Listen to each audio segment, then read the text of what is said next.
પેલી ફાઇલો જરા હટાવી દો તો બેસી શકે એટલા માટે ખુરશી ઉપર નાખી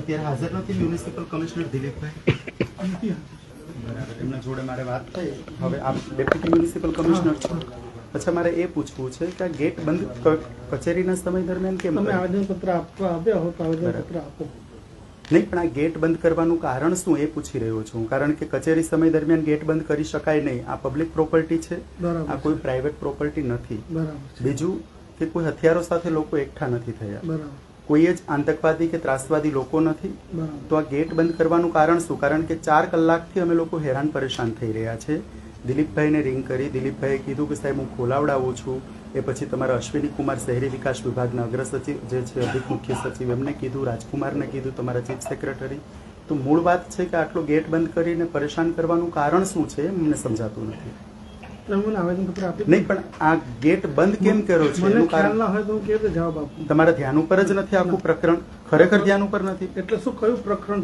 તમને તમે 10 થી 15 માણસની અંદર આવવાનું એક પણ માણસ અહીંયા કોણ છે આસિસ્ટન્ટ તમે કે જમીન આવીએ એસીપી સાહેબનું ક્યાં ગયા પેલા રાઠવા એસીપી રાઠવા એક પણ માણસ પરવાનગી વગર પરવાનગી તો જો કે આમાં કોઈ કમ્પાઉન્ડમાં એક પણ માણસ નહોતો આવ્યો જે બધા બહેનોને સૌથી પહેલા શાંતિપૂર્વક રીતે આવવા દીધા પછી બધા ભાઈઓ આવ્યા પત્રકારો આવ્યા મૂળ વાત એ છે કે તમે પણ વંચિત સમુદાયથી બિલોંગ કરી રહ્યા છો આમાં મોટા ભાગના લોકો છે એ આ દેશના ખૂબ જ દબાયેલા કચડાયેલા લોકો છે એમના રાઇટ્સ માટેની માગણી માટે એ લોકો આવી રહ્યા છે હવે માગણી માટે જ તમે એમને એન્ટ્રી જ નહીં આપો તો પછી શું થશે અંદાજે 3 કલાક પહેલા મારા વહીવટી અધિકારીને મોકલ્યા હતા અને કહ્યું હતું કે ભાઈ 10-15 માણસ જો અંદર આવવા તૈયાર હોય તો અમે ગેટ ખોલાવીને અંદર આવવા દઈએ અને આવેદનપત્ર સ્વીકારી લઈએ તો અમે અહીંયા બેઠા છે તમારા જોડે કોઈ ઉદ્ધત વર્તન નથી કર્યું કે કોઈ તમારી ઓફિસમાં કોઈ તોડફોડ નથી કર્યું અમે ભારતના બંધારણને માનવાવાળા લોકો છે અને આ સિસ્ટમ જે છે લોકતંત્ર છે એને ફોલો કરવાવાળા લોકો છે પણ વાત એ છે કે લોકોને એમના અધિકારોથી અટકાવી શકાય નહીં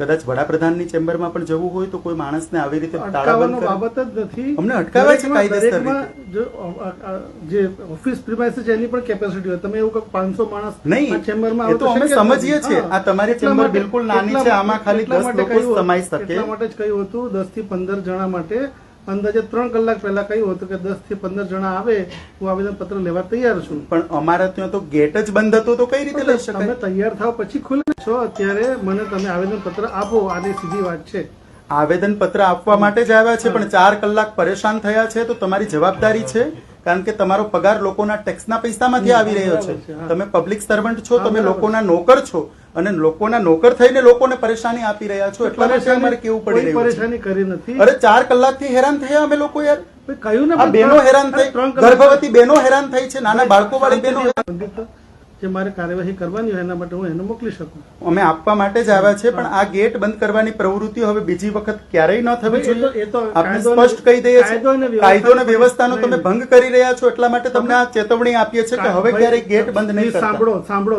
આ વસ્તુ ખોટી છે આ ગેરકાયદેસર છે તમારી મર્યાદા ન ચૂકો મારી મર્યાદા મને ખબર છે મારે પણ કાયદો અને વ્યવસ્થાની પરિસ્થિતિ ઓફિસમાં જળવાઈ જોવાનું હોય અમે કોઈ જ વિભાગે પણ જોવાનું હોય કે કાયદો અને વ્યવસ્થાની પરિસ્થિતિ જળવાય ઇવન એના પોલીસ ઓફિસર તમે અનુસાર નિર્ણય લેવાનો રહે આ લોકો પહેલા સંજોગો અનુસાર નિર્ણય લેવાનો રહે બરાબર અરે બિલકુલ નિર્ણયો લેવાની છૂટ છે પણ નિર્ણયો પ્રજાહિતના વિરોધના રાષ્ટ્ર વિરોધી નિર્ણયો નહીં લેવા જોઈએ તમે તમારું જે વિચારો વિચારી શકો છો અમે કોઈ પ્રજાહિતના ના હોય એવા નિર્ણયો લેતા નથી બરાબર છે આ લોખંડની સાંકળ આ કોઈ કઈ આતંકવાદી છે કે એના માટે લોખંડની સાંકળથી ગેટ બંધ તમે બધા અલગ પ્રકારના પ્રશ્નો પૂછશો નહીં મને તમે અત્યારે આવેદન પ્રશ્નો એટલા માટે પૂછવા પડે કે you are responsible officer and that is why I am asking you ખોટી રીતે પ્રશ્નો પૂછવા નહીં યુ આર રિસ્પોન્સિબલ ખોટી રીતે ઓફિસર પ્રશ્નો પૂછવા નહીં પ્લીઝ ખોટી રીતે નથી પૂછતો તમે જવાબદાર પદાધિકારી છો અધિકારી છો, અને તમારી ડ્યુટી છે જવાબ આપવો એ દરેક પ્રશ્નનો જવાબ ના હોય બરાબર છે આ પ્રશ્ન છે એ કોઈ સામાન્ય પ્રશ્ન નથી નહીં દરેક પ્રશ્નનો જવાબ લોકોને તમે અટકાવી રહ્યા છો એ દરેક પ્રશ્નનો જવાબ ન હોય સાંભળો તમે પ્રજાપતિભાઈ આડાવડા પ્રશ્નો પૂછો એટલે હું જવાબ આપવા આ બંધાયેલો પ્રશ્ન નથી જવાબ આપવા માટે કેબિનેટ સેક્રેટરી ઇવન બંધાયેલા છે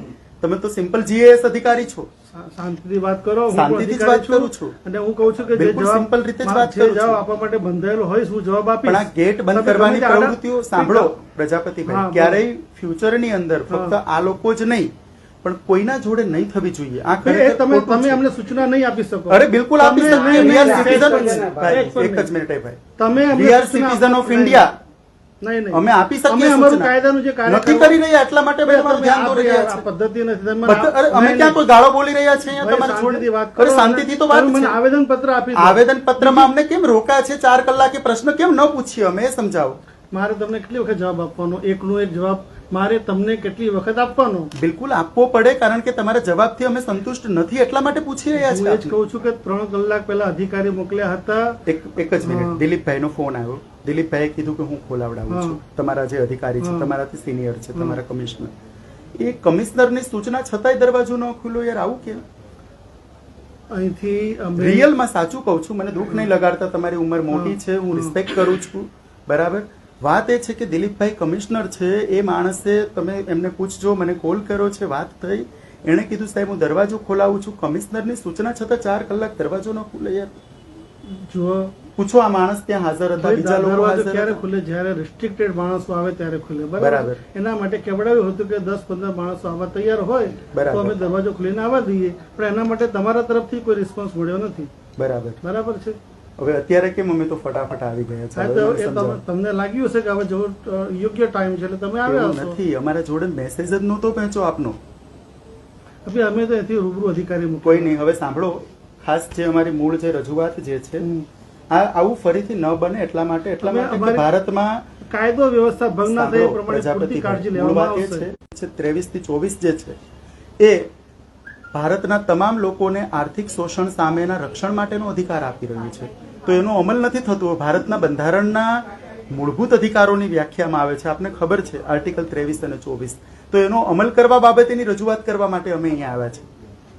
બીજું, લઘુત્તમ વેતનનું અહીંયા પાલન નથી થતું. આપના મહાનગર હમણાં શ્રમ વિભાગે 2023 માર્ચમાં એક લેટેસ્ટ પરિપત્ર દાખલ કર્યો. આમ છતાં પણ હજુ સુધી લઘુત્તમ વેતન આપના કક્ષાએથી કેમ મંજૂર નથી કરવામાં આવતું? લઘુત્તમ વેતન આપવામાં આવે છે, તેમ છતાં તમારા ધ્યાનમાં કોઈ